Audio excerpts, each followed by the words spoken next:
മേഘാലയയിൽ ഹണിമൂണിനിടെ യുവാവ് കൊല്ലപ്പെട്ട സംഭവത്തിൽ ഭാര്യ സോനത്തിനെതിരെ പോലീസ് കൂടുതൽ തെളിവുകൾ പുറത്തുവിട്ടു. കൊല്ലപ്പെട്ട രാജ രഘുവംശിയും സോനുവും താമസിച്ച ഹോം സ്റ്റേയിൽ നിന്ന് സോനത്തിന്റെ താലിയും സ്യൂട്ട് കേസിൽ നിന്ന് മോതിരവും കണ്ടെത്തിയതാണ് കേസിൽ വഴിത്തിരിവായത്. രാജ രഘുവംശിക്കും സോനത്തിനും 2 മൊബൈൽ ഫോണുകൾ വീതമുണ്ടെന്നും അതിലൊന്നു മാത്രമേ കണ്ടെടുത്തിട്ടുള്ളൂ എന്നും പോലീസ് വ്യക്തമാക്കി.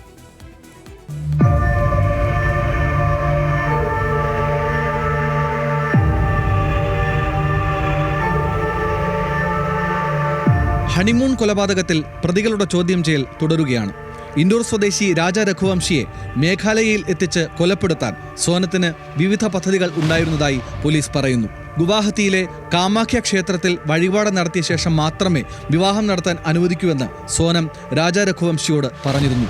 അതനുസരിച്ച് രാജ ഗുവാഹത്തിയിലേക്കും പിന്നീട് മേഘാലയയിലേക്കും ഹണിമൂണിനായി യാത്ര ആസൂത്രണം ചെയ്തു. അവിടെ വച്ച് രാജയെ കൊലപ്പെടുത്താൻ സോനവും കാമുകൻ രാജ് കുഷ്വാഹയും പദ്ധതിയിട്ടു.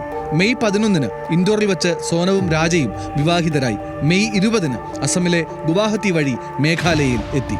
ഭർത്താവുമൊത്തു പോകുന്ന സ്ഥലങ്ങളുടെ വിവരങ്ങൾ സോനം കൊലയാളികൾക്ക് കൈമാറിയിരുന്നു. വിവരങ്ങളുടെ അടിസ്ഥാനത്തിൽ പ്രതികൾ ഇരുവരെയും പിന്തുടർന്നു. കൊലപാതകം നടന്ന സ്ഥലത്തെത്തുന്നതിന് തൊട്ടു മുൻപ് സോനം അവശത അഭിനയിച്ച് നടത്തം പതിയെയാക്കി.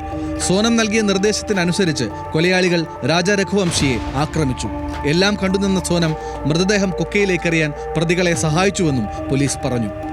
3 ദിവസത്തിനു ശേഷം ഇരുവരെയും കാണാതായതോടെ കുടുംബം പോലീസിൽ പരാതി നൽകിയതോടെയാണ് അന്വേഷണം ആരംഭിച്ചത്. പിടിക്കപ്പെടുമെന്ന് ഉറപ്പായതോടെ ജൂൺ 8 സോനം കീഴടങ്ങുകയായിരുന്നു. സോനമടക്കമുള്ള കുറ്റവാളികളുടെ ചോദ്യം ചെയ്യൽ തുടരുകയാണ്.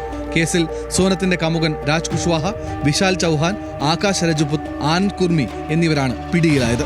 News desk, news Malayalam.